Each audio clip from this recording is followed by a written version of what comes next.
Bismillahirrahmanirrahim. Assalamualaikum warahmatullahi wabarakatuh. Jumpa lagi di channel YouTube Rivanista. Masih di sudut edukasi, belajar mudah dan menyenangkan. Bagaimana kabar adik-adik sekalian, khususnya siswa-siswi kelas 4? Semoga hari ini kita semua dalam keadaan sehat ya, karena dengan kondisi yang sehat pastinya kita bisa belajar bersama untuk membahas materi dan juga soal-soal dari buku penilaian Bu Pena. Dan untuk kesempatan kali ini akan kita bahas latihan soal di tema 3 ya, peduli terhadap makhluk hidup.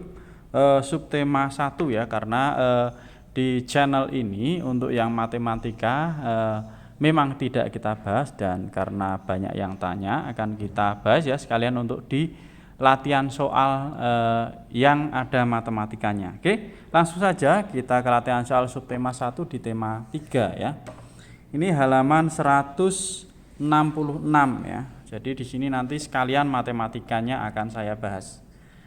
Oke ya, dari soal nomor 1, bagian tumbuhan ini berfungsi menyerap air dan zat hara dari dalam tanah. Bagian tumbuhan yang dimaksud adalah, ini muatan IPA ya, yang menyerap air dan zat hara dari dalam tanah adalah jawabannya akar ya. Nomor 1 jawabannya yang A. Oke ya, saya pakai pulpen aja, pulpen warna merah ya adik-adik sekalian ya. Mohon maaf karena pulpen warna birunya atau hitamnya tidak ada. Oke, nomor 1 jawabannya A.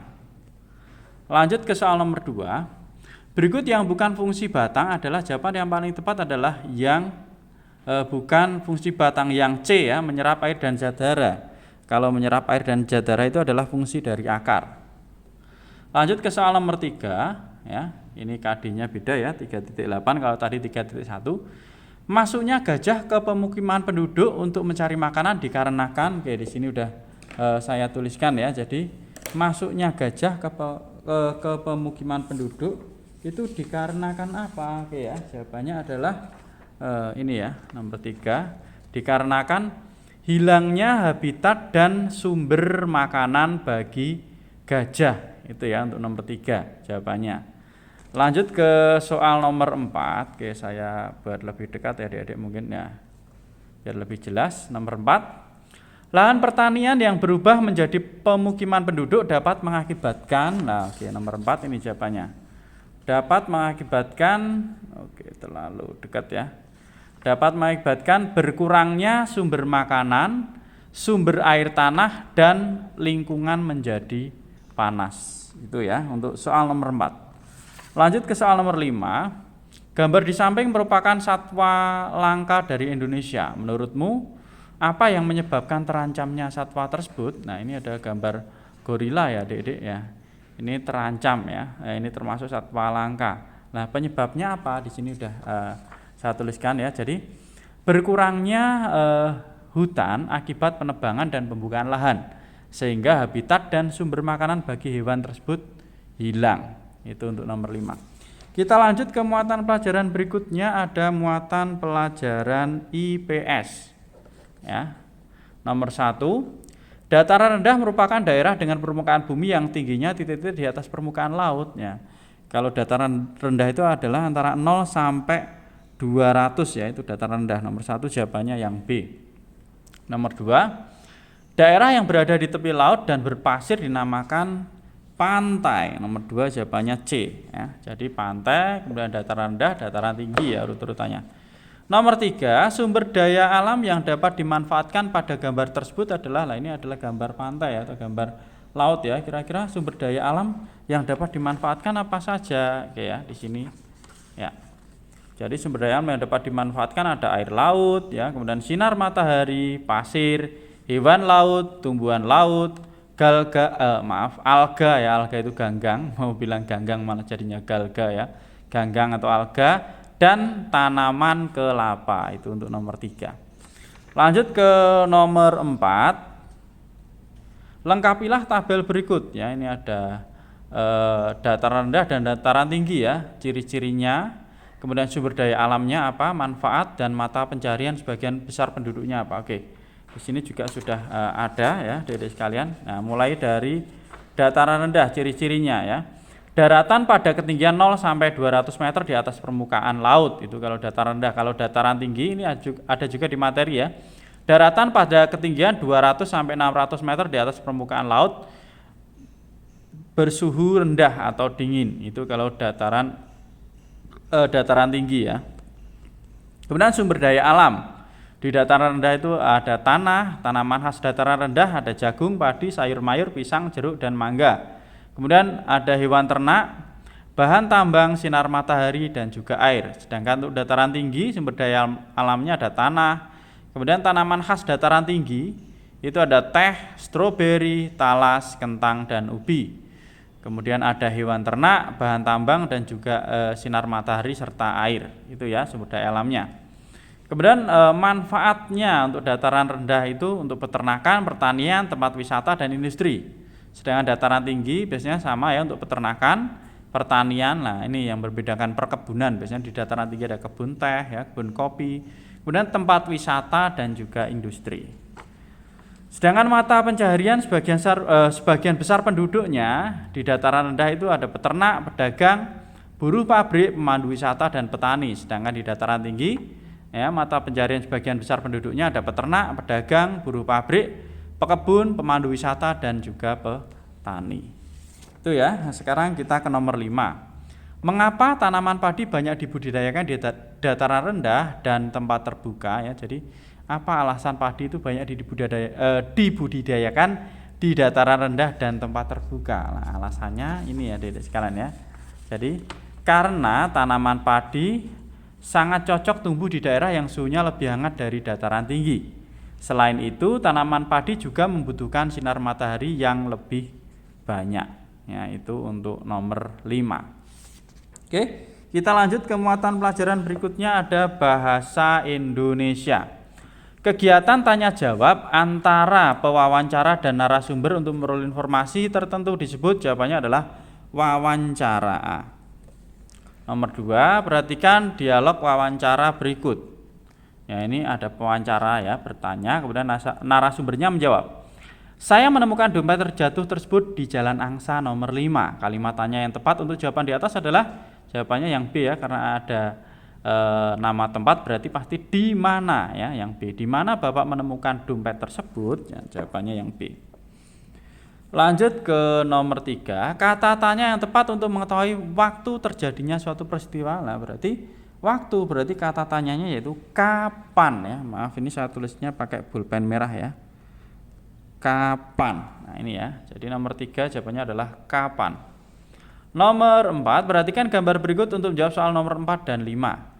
Siapa narasumber yang harus diwawancarai untuk mengetahui informasi tentang tempat tersebut? Nah, ini adalah pertanian ya. Berarti tentunya adalah petani. Nomor 4 jawabannya petani.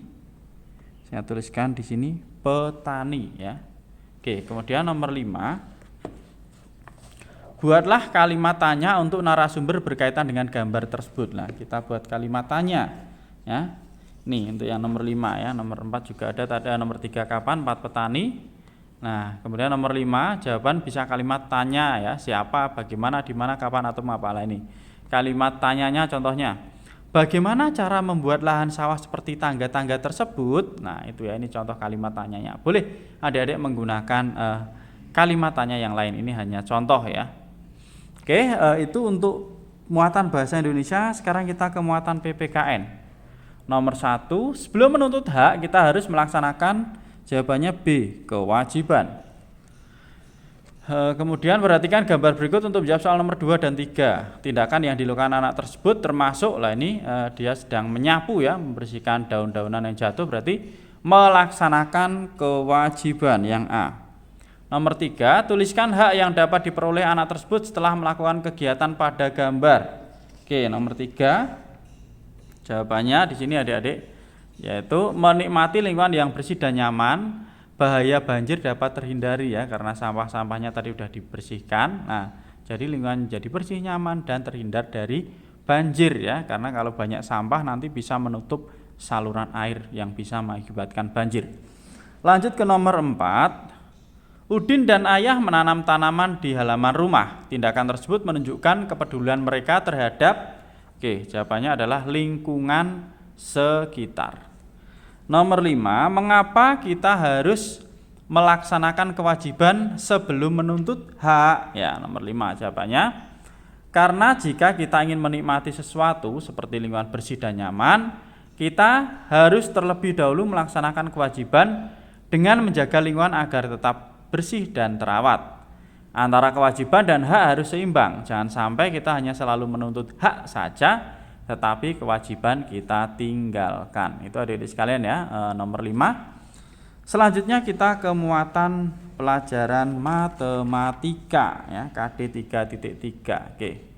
Kita lihat di sini ya, pembulatan bilangan desimal 3,76 ke satuan terdekat. Satuan berarti yang kita lihat per 10-nya angka 7. 7 berarti 5 ke atas. Kalau 5 ke atas pembulatannya naik, berarti kita tambah 1. 3 tambah 1 jadinya 4. Nomor 2, pembulatan bilangan pecahan ke satuan terdekat. Nah, berarti yang kita lihat ini ya, yang pecahannya 3/7. 3/7 ya, berarti pembilangnya apakah dia lebih dari atau sama dengan setengahnya penyebut atau kurang dari ya. 7 berarti setengahnya 3,5. Padahal ini 3 berarti kurang dari, maka di sini kita bulatkan ke bawah jadinya 0 ya. 2 tambah 0 hasilnya adalah 2. Lanjut ke nomor 3, pembulatan bilangan persen 43%, 57% dan 68% ke puluhan terdekat. Nah, ini 43% berarti karena ini satuannya 3 itu berarti di bawah 5, maka pembulatannya ke bawah jadinya 40 ya. Ini 40%. Kemudian 57 berarti 5 ke atas, pembulatannya ke atas jadinya 60%. Kemudian ini 68, satunya 8. Berarti 5 ke atas ini juga kita tambahkan jadinya 70%. Ini adik-adik sekalian ya. 60%, 40%, 60%, 70% jadinya. Oke, taksirlah hasil penjumlahan pecahan berikut. Nah, ini berarti kita bulatkan dulu baru kita tambahkan. Ini 6, 1/5 tambah 4. Ini 1/5-nya ini kita bulatkan ke bawah ya, karena 1/5 berarti ini tetap 6. 6 ditambah 4 hasilnya adalah 10. Kemudian untuk yang B, 1/3 ini juga pembulatannya ke bawah, jadinya di sini tetap 6. 7/8, 78 ya, berarti ini udah 7 itu lebih dekat ke 8, maka kita bulatkan jadinya 1. 6 tambah 1 jadinya 7. Oke. Kemudian ini 3/4 ya, 3 lebih dekat ke 4 daripada ke 0, maka ini kita bulatkan 1 jadinya 3 tambah 1 4. 6 1/3, 1/3 itu kita bulatkan ke bawah ya, jadinya 0, maka ini tetap 6. 4 tambah 6 hasilnya adalah 10. Kemudian yang D, 7 3/9. 3/9 setengahnya 9 itu 4,5, ini 3, berarti di bawahnya berarti pembulatannya ke bawah jadinya ini tetap 7. 5 5/7. Nah, 5/7 itu pembulatannya kita lihat 7 berarti setengahnya adalah 3,5, ini udah 5 berarti lebih, maka pembulatannya ke atas jadinya 6 ya. 7 ditambah 6 berarti 13. Ya, itu ya adik-adik sekalian ya. Jadi yang A 10, B 7, C-nya 10, D-nya 13. Nah, sekarang pengurangan. 7 dikurangi 21/7. 21/7 berarti ini 1/7 kita bulatkan ke bawah jadinya 0, maka jadi 7 dikurangi 2 ya, hasilnya adalah sama dengan 5. 6 1/8. 1/8 kita bulatkan ke bawah jadinya 0, berarti 6. Ini 6, 8/9. 8 lebih dekat ke 9 berarti jadinya 1 ya. 6 dikurangi 1 hasilnya adalah 5. Oke, sekarang yang C 4 1/3. 4 1/2. 1/2 berarti setengah ya. Setengah itu berarti kita bulatkan ke atas jadinya 1. 4 tambah 1 berarti 5. 5 ini 4/5. Ini juga sama ya. 4 itu lebih dekat ke 5 dibandingkan ke 0, maka ini pembulatannya naik ya. Jadinya 1 tambah 1 2. Berarti 5 dikurangi 2 hasilnya adalah 3.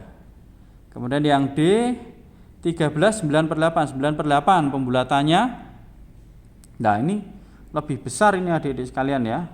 Apakah betul ini soalnya?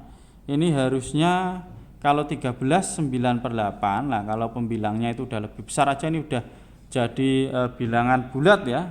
Jadinya ini udah 14 ya, 14 1/8 gini. 14 1/8 berarti kita bulatkan jadi tetap 14 ya.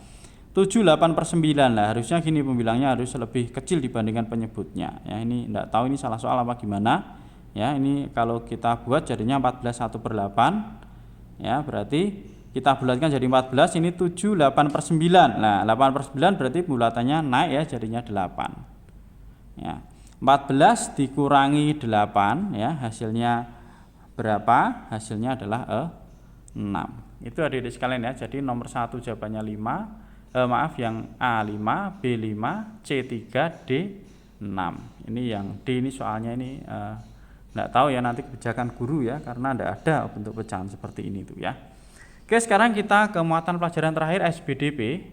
Nomor 1, karya seni rupa 2 dimensi yang dibuat dengan cara menempel bahan pada permukaan gambar disebut dengan, ya jawabannya adalah C ya, kolase. Nomor 2, bahan alam yang dapat digunakan untuk membuat kolase adalah bahan alam ya, berarti yang berasal dari alam, jawabannya yaitu daun ya. Kalau kaca, pasir, keramik itu bukan, yang paling tepat adalah yang B, daun. Nomor 3, sebelum membuat kolase kita terlebih dahulu perlu membuat titik-titik gambar ya, kita membuat pola atau sketsa atau ilustrasi ya.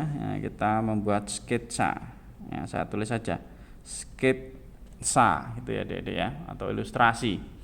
Nomor 4, tulislah sebuah contoh mengapresiasi pada karya seni kolase di samping. Kita lihat ya, kalau kita lihat ya, kolase ini seperti bentuk kapal ya, temanya mungkin kapal. Oke, di sini udah saya tuliskan ya. Jadi menurut saya temanya adalah kapal. Kolase daun seperti pada soal indah dan rapi.